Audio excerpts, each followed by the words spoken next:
Hello friends, Hindi कहानियां with सरिता में आपका स्वागत है। मैं मुंशी प्रेमचंद का उपन्यास दुर्गादास का अगला भाग लेकर आई हूँ। यह सुनकर वीर दुर्गादास श्यामल दास को युद्ध के विषय में कुछ समझा बुझाकर घोड़े पर सवार हुए। लगाम खींचते ही घोड़े हवा से बातें करता हुआ चल दिया। रात के पिछले पहर बुलावाड़ी पहुंचा। मालूम हुआ सेना मोर्चे पर गई है। यद्यपि वीर दुर्गादास और घोड़ों दोनों ही लस्त हो चुके थे, परंतु दुर्गादास तो देश सेवा के लिए अपना शरीर अर्पण कर चुका था। बिना मारवाड़ स्वतंत्रता किए उसे चैन कब था। सीधा अजमेर भागा और पांव फटने के पहले अपनी सेना में पहुंच गया। यह सब समाचार औरंगजेब को मिला तो वह घबरा उठा, क्योंकि अजमेर में अभी तक मुगल सेना के 2 ही भाग आ सके थे। बाकी सेना की प्रतीक्षा की जा रही थी। बादशाह को अपनी आधी सेना पर काफी भरोसा न था, इसलिए दूसरा जाल रचा और सवेरे होते ही सरदार दिलेर खां के हाथ संधि का संदेश भेजा। वीर दुर्गादास ने कहा, सरदार दिलेर खां, भोले राजपूतों ने बहुत धोखे खाए। अब हम लोग तुम्हारे बादशाह की जवानी बातचीत पर विश्वास नहीं करेंगे। अगर वह सचमुच संधि करना चाहते हैं तो बादशाही मुहर लगाकर पत्र लिखें कि हमारे धर्म पर आपेक्ष न करेंगे, हिंदू और मुस्लिम में कोई अंतर न समझेंगे, योग्यता पर ही ओहदे दिए जाएंगे। यदि तुम्हारा बादशाह ऐसा स्वीकार करता है तो हम लोग भी संधि को तैयार हैं, नहीं तो हाथ में ली हुई तलवारें मारने के बाद ही हाथ से छूटेंगी। बस जाओ, हमें जो कहना था कह चुके। अब हमारे कहने के विरुद्ध यदि उत्तर लाना हो तो युद्ध स्थल में तलवार लेकर आना। दिलेर खां कोरा उत्तर पाके औरंगजेब के पास लौट गया और 2 की 4 बताई। सुनते ही औरंगजेब जल उठा और तुरंत ही युद्ध की तैयारी के लिए डंका बजवा दिया। मुगल सेना मैदान में एकत्रित हुई। उस समय एक ऊंचे स्थान पर खड़े होकर औरंगजेब ने धर्म उपदेश दिया और सैनिकों को यहाँ तक उत्तेजित किया कि धर्मांध मुगलों को लड़ाई की, दावघात की संधि न रही, सुध न रही। जिस प्रकार लहरें किनारों की चट्टानों से टकराकर फिर जाती हैं, उसी प्रकार मुगल सेना राजपूतों से टक्कर लेने लगी। वीर राजपूतों ने बड़ी सावधानी से हमलों को रोका और देखते देखते आधी मुगल सेना काट डाली। धर्मांध औरंगजेब की आंखें खुली। सारा धर्म का घमंड जाता रहा। प्राणों के लाले पड़े, दाएं बाएं झांकने लगा और मौका पाकर प्राण ले भागा। सेना की भी हिम्मत टूट गई, पैर उखड़ गए। बादशाह के भागते ही सेना भी भाग खड़ी हुई। किले के अलावा दूसरी तरफ मार्ग न मिला, क्योंकि राजपूतों ने पूर्व व्यूह रचना की थी। जब मुगल सेना किले में जा घुसी तो राजपूतों ने चारों तरफ से किला घेर लिया। उसी समय एक भेदिये ने बादशाह को खबर पहुंचाई कि श्यामल दास और दयाल दास ने दक्षिण से आने वाली सेना का एक भी सिपाही जीवित नहीं छोड़ा और मालवे में भी राजपूतों ने बड़ा उपद्रव मचा रखा है। यह समाचार सुन के औरंगजेब घबरा गया और राजपूतों से संधि कर लेने का निश्चय किया।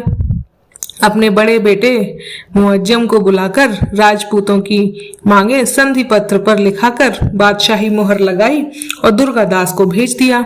वीर दुर्गादास ने संधि पढ़कर अपने सरदारों को सुनाई। किले का द्वार खोल दिया। बादशाही झंडे की जगह राजपूती झंडा फहराने लगा। मारवाड़ की सब छोटी बड़ी रियासतें को विलय समाचार भेजा और कुंवर अजीत सिंह ने राज्याभिषेक में सम्मिलित होने के लिए उन्हें निमंत्रित किया गया। वीर दुर्गादास ने कुंवर अजीत सिंह का राज तिलक औरंगजेब के हाथों करवाना निश्चित किया, इसलिए उसे दिल्ली जाने से रोक लिया। दूसरे दिन वीर दुर्गादास अपने साथ करण सिंह, गंभीर सिंह तथा घोड़े से सवार लेकर आऊ की घनी पहाड़ियों में बसे हुए डुनवा गांव में पहुंचे। जयदेव ब्राह्मण के द्वार पर भीलों के लड़कों के साथ आनंद से खेलते हुए कुंवर अजीत सिंह को देखा।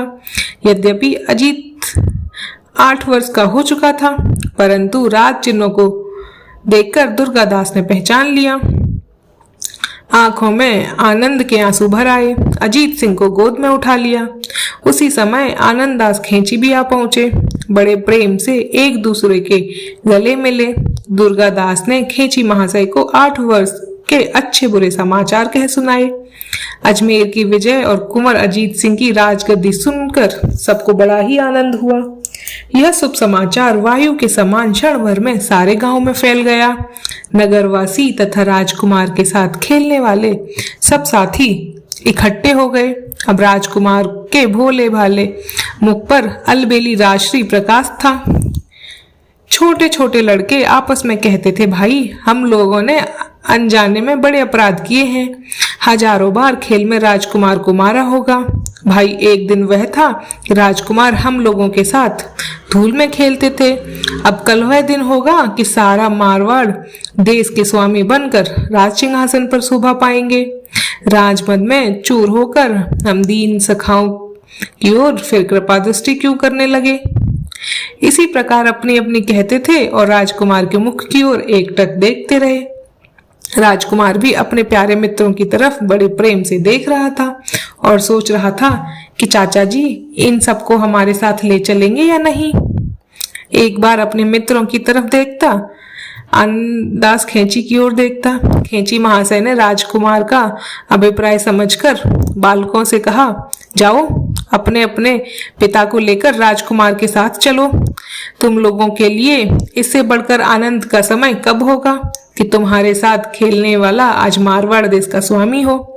थोड़ी ही देर में सारे नगर निवासी राजकुमार का राज तिलक देखने के लिए साथ चलने के लिए तैयार हो पहुंचे। जिससे जो हो सका राजा को भेंट सामग्री भी अपने साथ ले चले। राजकुमार अपने मित्रों को अपने साथ चलते देख बड़ा मगन था। उम्र ही अभी खेलकूद की थी तो केवल 8 वर्ष का। क्या जाने राज्य किसको कहते हैं, राज तिलक क्या होता है। वह तो यह सब खेल समझता था। आज तक उस बेचारे के सामने कभी पूज्य पिता का नाम भी न लिया गया। वह संसार में किसी को अपना जानता था तो आनंदास खेची को और देव शर्मा तथा देव शर्मा की स्त्री को, जिन्हें वह चाचा चाची कहकर बुलाता था। गीदड़ों में पला हुआ सिंह का बच्चा चाहे उसके स्वाभाविक गुण नष्ट न हुए हों, अपने को सिंह नहीं समझता जब तक सिंहों के साथ न पड़े। यही बात राजकुमार अजीत सिंह के साथ थी। भीलों के साथ पाला गया था, फिर राज्य करना क्या जाने। अपने मित्रों से हंसता बोलता दूसरे दिन यात्रा समाप्त कर दोपहर दिन ढलते अजमेर आ पहुंचा। यहाँ भारी भीड़ थी। एक और मुगल सेना, दूसरी ओर राजपूत सेना सुंदर वस्त्रों से विभूषित राजकुमार का स्वागत करने के लिए खड़ी थी। स्थान स्थान पर बाजे बज रहे थे, नाच गाना हो रहा था। ऐसा कोई घर न था जिसके द्वार पर बंधनवार न बंधी हो, मंगल कलश न धरे हो। घर घर आनंद मनाया जा रहा था और जय ध्वनि आकाश में गूंज रही थी। मारवाड़ की छोटी बड़ी सब रियासतों के सरदार उपस्थित थे। राजकुमार का स्वागत बड़ी धूमधाम से किया गया और शुभ मुहूर्त में उन्हें सोने के सिंहासन पर बिठाकर औरंगजेब के हाथों से तिलक कराया गया। सरदारों ने राजकुमार के चरणों पर शीश झुकाया और यथाशक्ति नजरें दी। उसी समय वृद्ध नाथू को साथ लिए हुए बाबा महेंद्र नाथ भी पधारे। उपस्थित जनता ने उनका बड़ा सत्कार किया। नाथू ने स्वामी को महाराज यशवंत सिंह की दी हुई लोहे की संदूकची सौंपी, जिसे वीर दुर्गादास ने भरे दरबार में महाराज अजीत सिंह को समर्पण कर दिया और महाराज यशवंत सिंह जी से जिस अवस्था में और जो कहकर सोनिंग जी चंपावत ने को संदूकची सौंपी थी वह कह सुनाई। अजीत सिंह ने संदूकची बड़े मान के साथ लेकर दुर्गादास को फिर दे दी। उसे खोलकर प्रजा को दिखलाने की आज्ञा दी। संदूकची दरबार में खोली गई। उसमें महाराज यशवंत सिंह का राज मुकुट राजकुमार को पहना दिया और जनता के सामने खड़े होकर राजकुमार अजीत सिंह के जन्म से लेकर राज तिलक पर्यंत जो जो घटना हुई कह सुनाई।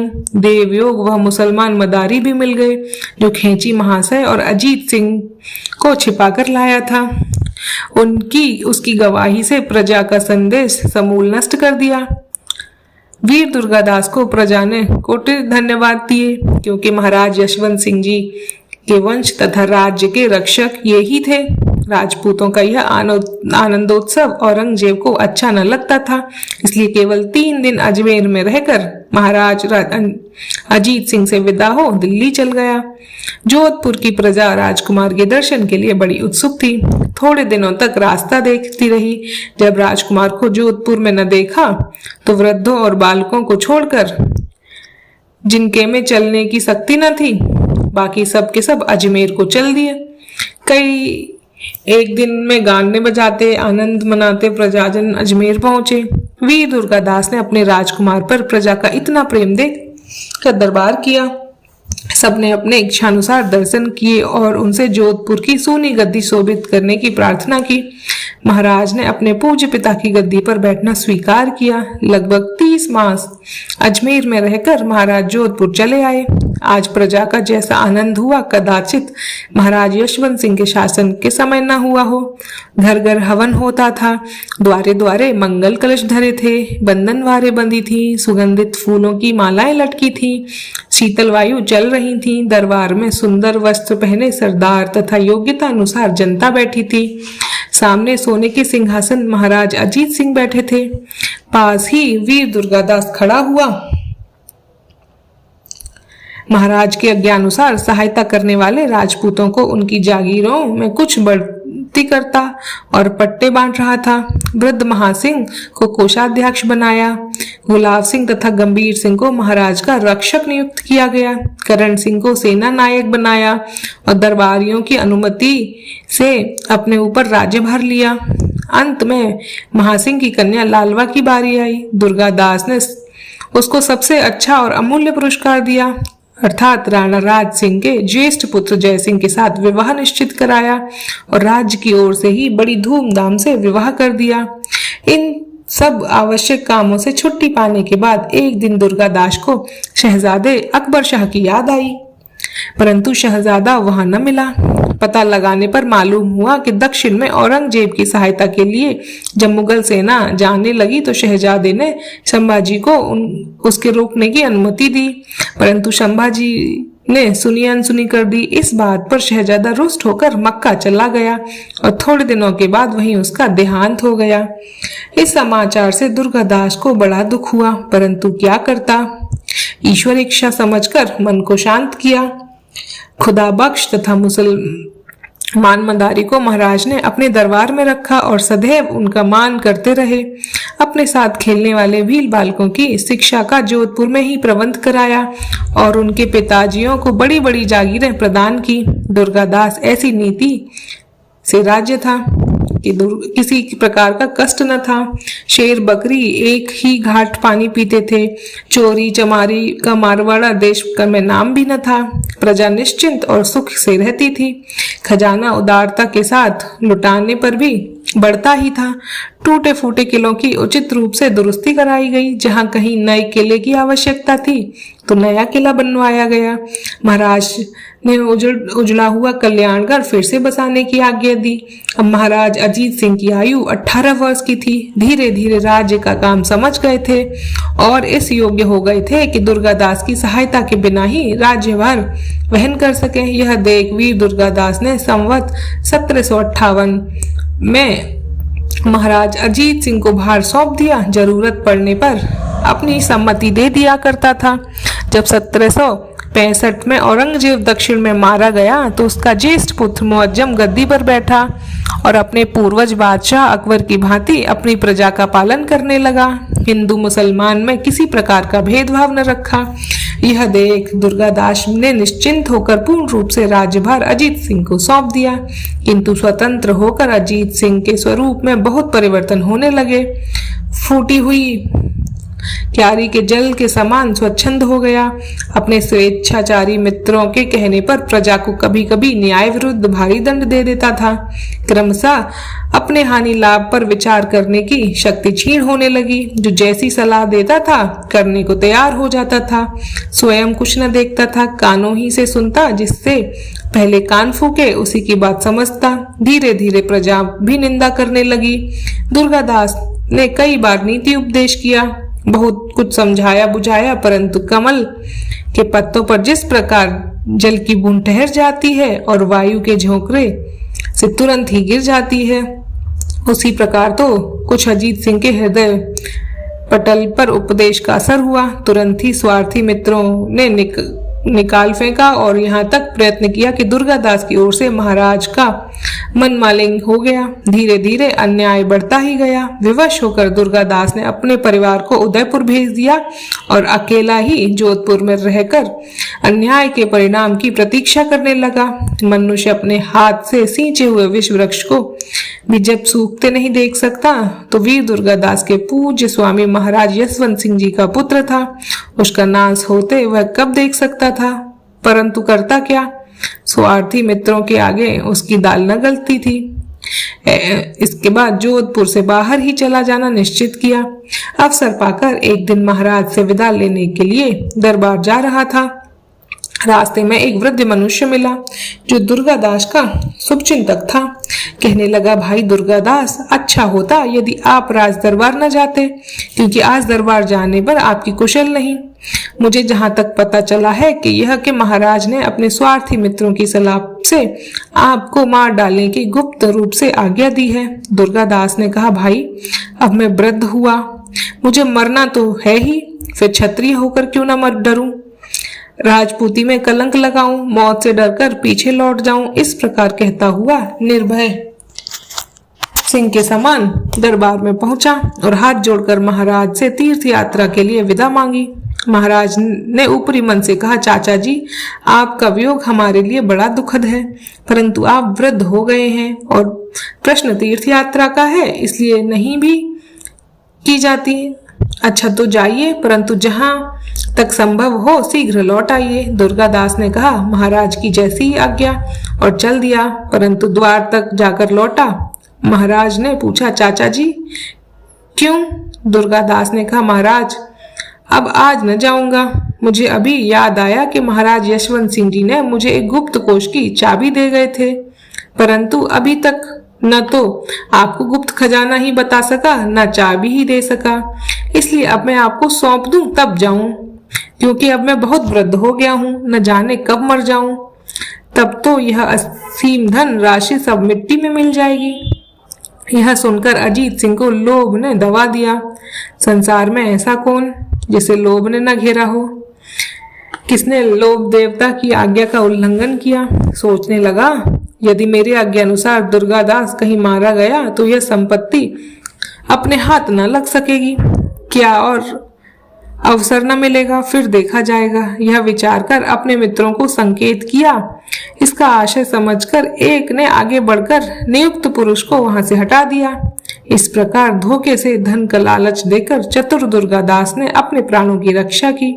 घर आया, हथियार लिए घोड़े पर सवार हुआ और महाराज को कहला भेज कि दुर्गादास कुत्तों की मौत मरना चाहिए था। रण क्षेत्र में जिस वीर की हिम्मत हो आए। अजीत सिंह यह संदेश सुनकर कांप गया। बोला, दुर्गादास जहां जाना चाहे जाने दो और औरंगजेब सरीखे बादशाह से लड़कर अपना देश छीन ले, हम ऐसे वीर पुरुष का सामना नहीं कर सकते।